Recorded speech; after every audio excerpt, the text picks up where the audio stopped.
Today, we're diving into why being a beginner is so hard and strategies to help you not quit and actually enjoy the process. If you're new to me, I'm Gina Casbarro, your host here at the Follow Your Spark podcast, and I cannot wait to get into today's topic. This theme came to me today because I work with so many incredible women who have achieved great things in their life already. Maybe they've climbed the corporate ladder or they've created all kinds of other really beautiful results in their lives, oftentimes connected to what society expects of us. They've had good jobs, they've made good money, they've created other results. And yet they're at a point in their lives where they want to pursue something new. Maybe they have a dream on their heart to start their own business. They have a passion or gifts or talents that they've been wanting to share, and they feel called to finally share it. Or maybe they want to express themselves creatively in a new way. Maybe they want to write or share their artwork or do something else, share their voice more vibrantly, more boldly. Whatever it is, they have a dream, they have something that they want to pursue. And then when they start pursuing it, they feel frustrated and confronted and surprised when it's really hard. And they're like, wait a second, I've achieved all these other things in my life. Like, why isn't this easier? Why am I struggling with this? And then they make up stories about why they're uniquely incapable, or they feel shame for it feeling hard. And they maybe want support. They would love to have someone helping them along on the journey. And yet they're judging themselves for needing that support in the first place, thinking I should be able to do this on my own. There's something wrong with me if I haven't figured this out by now. I'm a smart person, what's the problem? I see this again and again. And I for sure have been there. I came from the corporate world where I climbed that ladder and was at the peak of, one mountain that I had been working towards for many, many, many years. And then I started the journey of entrepreneurship at the bottom from scratch. And when we go from the top of one mountain to the bottom of another, I know that can be really humbling, really confronting to be a beginner at something again. And it can stir up all kinds of old patterns, limiting beliefs, wounds that are ready to be healed, all kinds of things from our shadow, from our depths that are rising to the surface and ready to be witnessed and transformed. So, if you have been desiring to go after a goal, or maybe you've started to go after some kind of goal in your life that's really aligned with your heart's calling and purpose, and it feels really important to you, and yet it feels really hard, it feels like a struggle to be back at that beginner phase, this podcast today is for you, my friend. We're going to talk all about why this is happening in the first place and strategies that can help you overcome those challenges so that you can actually enjoy the process of this new journey. You ready? So why is this happening? Number one, there are some thought errors going on. So what I mean by that is your brain is offering you thoughts. Thoughts like, this should be easier, this shouldn't take so long. And you're just believing them to be true. And when you believe them to be true, they spark all kinds of feelings: disappointment, frustration, shame, judgment, versus questioning that thought of, wait a second, should this be easier? Like, is it actually a problem if this is hard?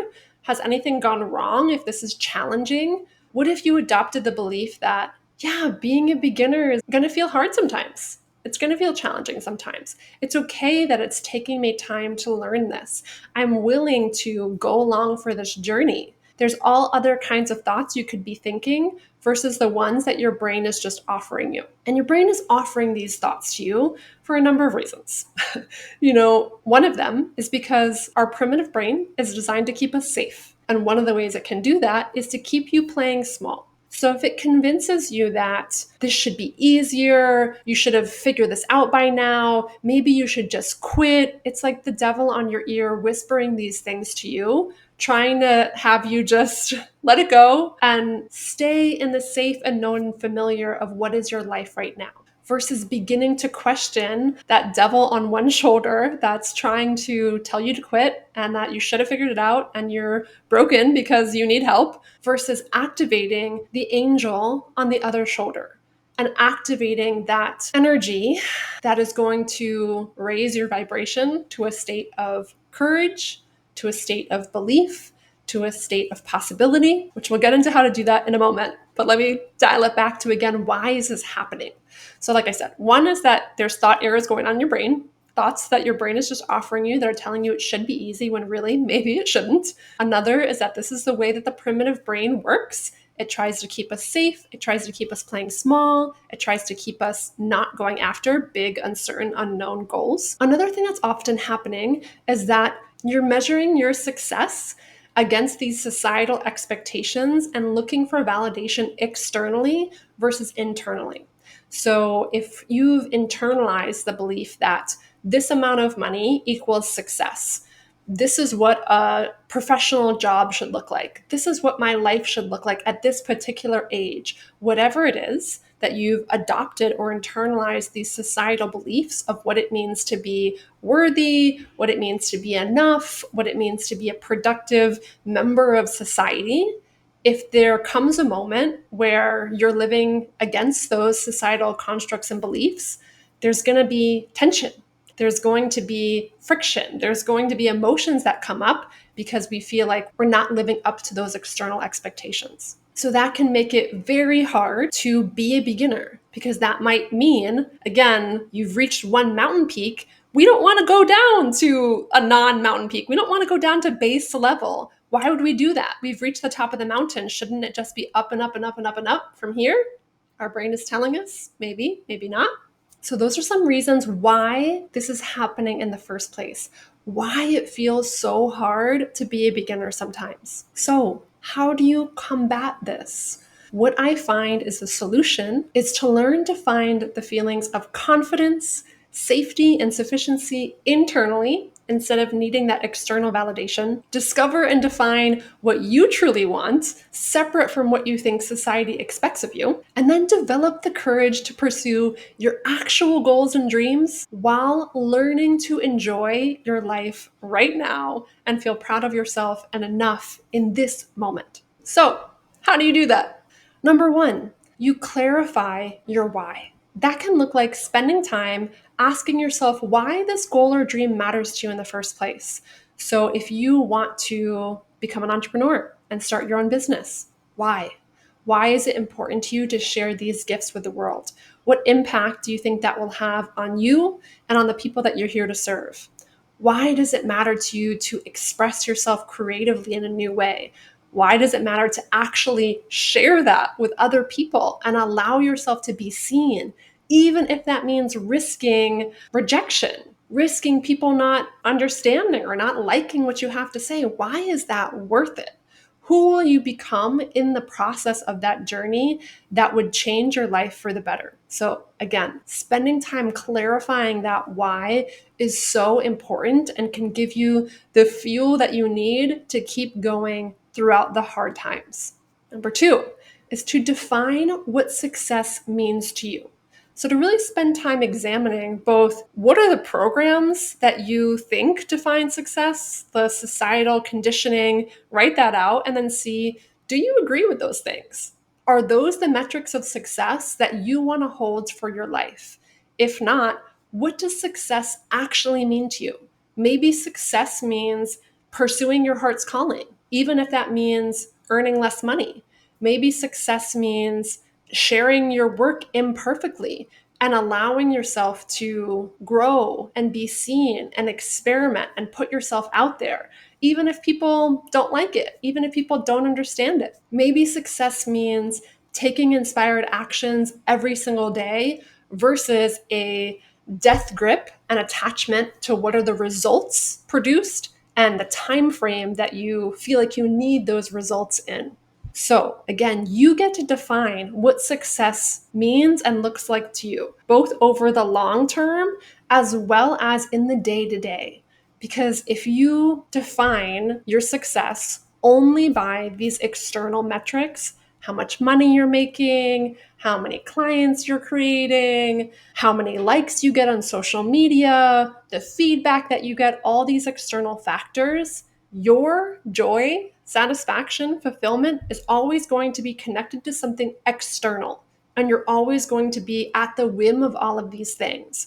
Versus when you focus on what's within your control, and what success actually means to you from the inside out, you can create how you want to feel now.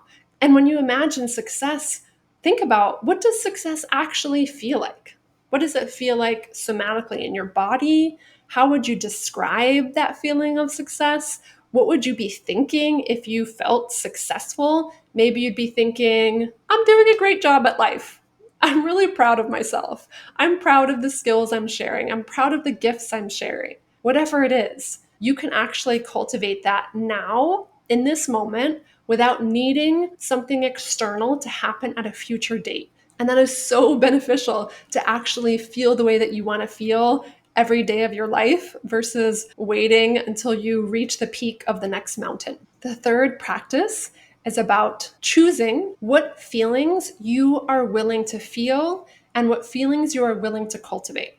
So, what I mean by this is whenever you start going on a new journey, whenever you start pursuing a new goal, I think it's a really useful question to ask yourself, what feelings are you willing to feel? Are you willing to feel disappointment? Are you willing to feel unsure? Are you willing to feel confusion? Are you willing to feel doubt? Because again, what the brain often does when we feel these things is we tell ourselves we shouldn't feel this way. We tell ourselves we shouldn't feel confused, we shouldn't feel anxious, we shouldn't feel worried. And then when we put that pressure on top of the feelings and try to avoid them or resist them or make them go away, that pressure cooker then builds inside of us and makes those feelings even more intense and results in all kinds of things, physical sensations. People get sick, people get even more stressed out. It grows, and those feelings impact us whether we want them to or not. So to give yourself permission and think about, okay, I'm willing to feel this variety of feelings, these feelings that I might not choose to feel otherwise, because again, going back to number one, this goal actually matters to me. And going back to those thought errors and creating new thoughts of, it's okay that it feels hard.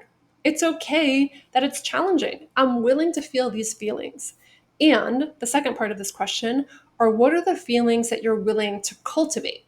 So when I say willing to cultivate, what I mean is, are you willing to cultivate gratitude?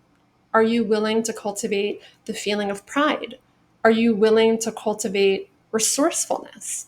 Are you willing to cultivate empowerment? And know that those feelings take intention oftentimes. If we don't actively direct our brain to them, what's going to be playing on repeat are those limiting thoughts and doubts and old stories and old patterns that have been playing our whole lives, or maybe just got stirred up as we're pushing past our comfort zone and going out into this unknown territory. So it takes practice to be able to cultivate these feel good feelings as well. So spending time thinking about that is a really powerful practice for your brain, which leads me to the next practice, which is to actually feel your feelings. So many people don't do this. And none of us were really taught how to do this. I've never met anyone who grew up being taught how to feel your feelings. And what that means to me is feelings manifest as vibrations and sensations in our body. They might show up as a clenched jaw or tight shoulders or a pit in the feeling of our stomach. Those are indications that some kind of feeling or emotion is present.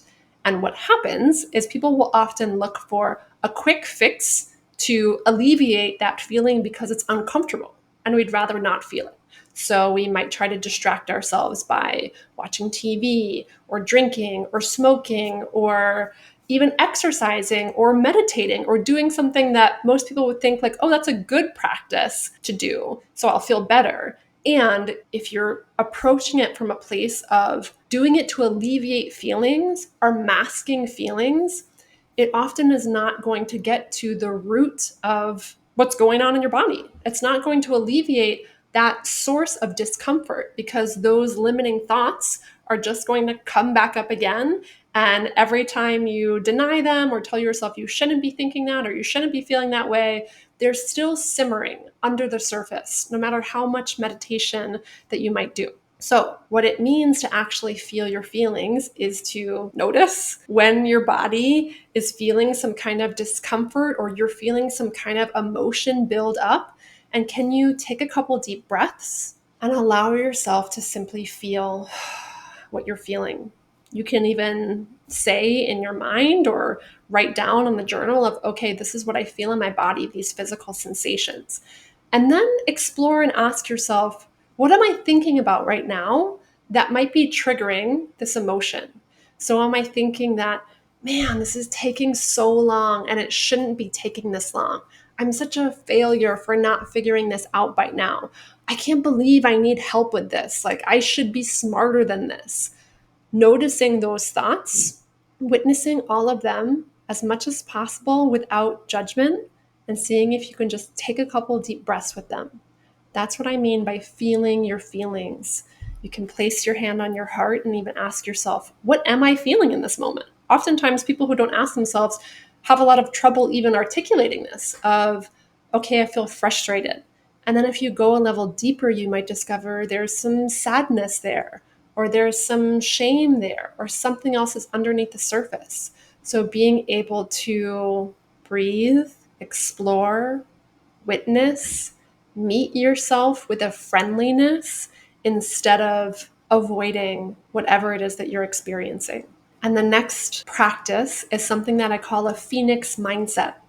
And this is all about noticing the stories that you tell about yourself, the stories that you tell about your past, the stories that you tell about what you're capable of, and looking to see, where are they draining your energy? Where are they disempowering? Where are they full of critical thoughts? Where are they full of judgment? And see, how could you rewrite this story about yourself? What else do you want to believe to be true? That could even be just one step up from whatever limiting thought you might have. That could be a little bit more empowering. And see if you can slowly take steps up that ladder of belief until you can genuinely feel good about yourself and feel proud about where you are at in your journey, and actually think thoughts like, I'm really courageous for starting over. I'm so proud of myself for being a beginner at something and being willing to put myself out there in a new way. I'm so proud of myself for following a dream and trusting myself and really pursuing this calling that's on my heart so that I can live a life of no regrets. That's what I mean by a phoenix mindset. And the next key practice I find that can really help you as you're navigating this path of the unknown is intuition development. Because what will often happen when people are pursuing something new is that they want to figure out how to do it. Someone, please just give me the perfect steps and the perfect action plan that could get me to this top of this mountain. Tell me exactly what I need to do to get there. But the problem with this is everyone's climbing a different mountain, and there is not one right way to do that. And a strategy that worked for me might not work for you. And getting to the top of the mountain is also not just about the how. It's not just about the steps that you take. It's about everything that we've been talking about so far. It's about your beliefs. It's about your ability to feel your feelings. It's about your connection to your why. It's about that internal motivation instead of external motivation. So, when you develop this connection to your intuition, it's like an inner compass that can guide you towards your next step. And this is also about letting go of attachment to needing to know how your entire life is going to turn out, and being willing to follow your vision and your path as best as you can see it right now. And know that the way that that path continues to become clear is you have to be willing to walk it. You have to be willing to trust yourself, to take steps one at a time so that you can learn from the process and learn from the journey. Which takes me to the last practice that I want to share with you is something that I call experimental spirit. This is a huge one that I've personally been focusing on right now. It's my theme for the year.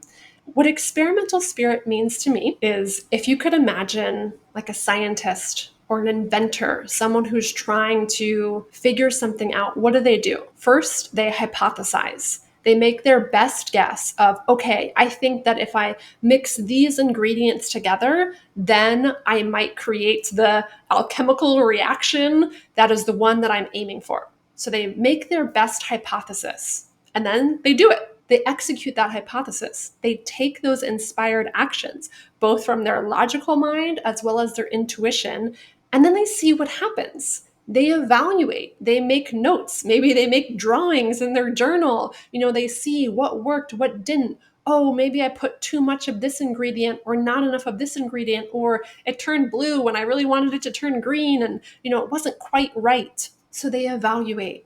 They make notes about what worked, what didn't, and what they want to do differently. And they also celebrate. They celebrate with each experiment. They're getting closer. They're learning something. They're discovering something in the process. And that in and of itself is rewarding. And through the whole experiment and the process of evaluation, they're learning. They're learning something about themselves. They're learning something about their craft. They're learning something about whatever they're doing. And again, that is tremendously valuable.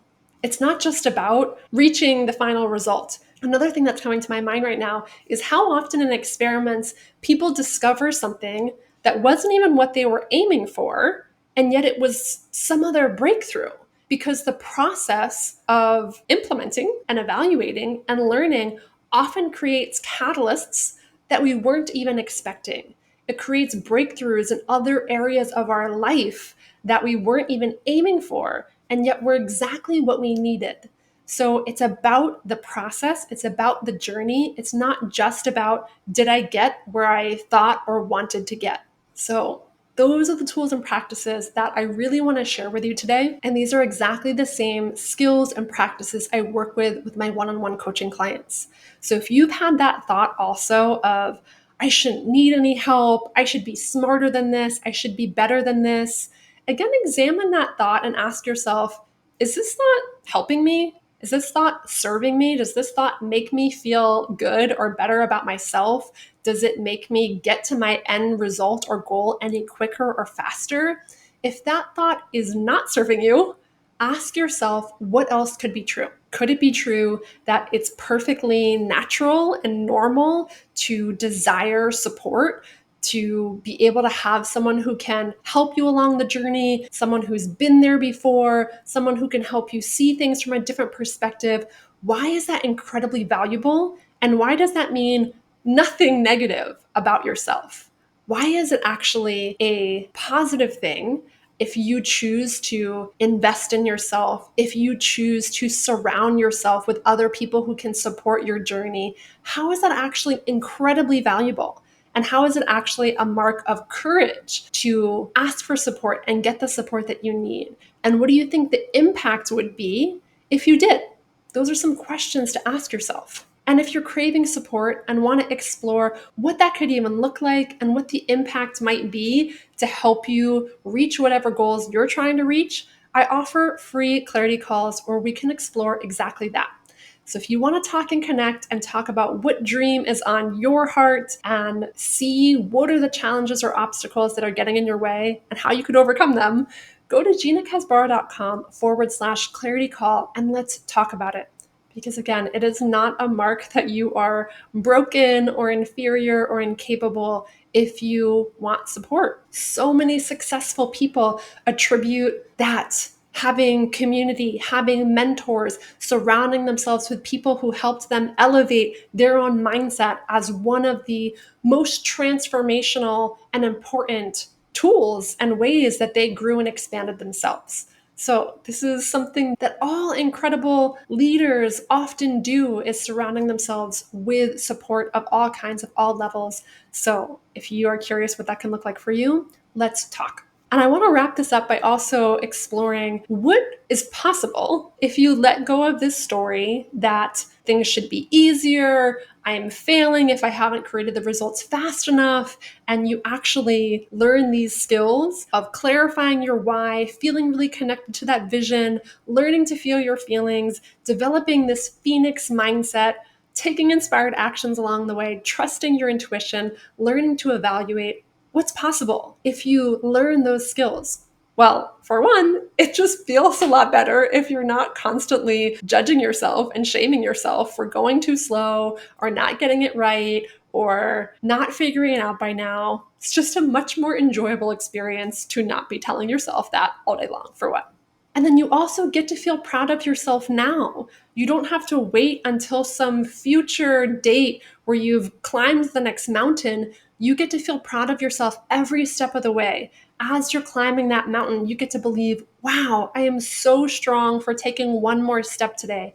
I'm so proud of myself for learning something in my journey, for being willing to keep going even when it gets hard. I am so courageous. And this is what success means to me. I'm living in alignment with my values, my goals, and I'm so proud of myself for that. And yeah, you get to actually live a life that's meaningful to you, not what society might dictate or what you think you should be doing. You actually get to live a life in alignment with your personal goals, values, passions, and desires. And you going for it one day at a time, one step at a time, you get to know you gave it your all. And you get to become the person who was willing to overcome challenges, who was willing to pursue your dreams, even when they were hard and the devil on your shoulder was telling you to quit. You get to know yourself as that person. And that changes everything. It changes and impacts your personal life, your professional life, the people around you. You get to leave a legacy for your family, for your children, for your friends of what it looks like to be courageous and really create your own destiny, create your own life, walk your own path. And that experience is invaluable. And you can experience it right now without having to be at the top of the mountain already. So I hope something in this conversation resonated and landed with you. And if there was one thing that you could remember from everything that I said, I really hope that it is you are enough, capable, worthy right now. You are not broken if whatever goal you're pursuing feels hard. You're not doing it wrong if you're coming up against challenges. And it's okay that it takes time. It's okay that it requires you to grow and expand. It's okay if that friction is super uncomfortable. And it's also possible to have fun, love yourself, and love the journey as you go. All right, my friend, sending you so much love, so many blessings, and I'll talk to you soon.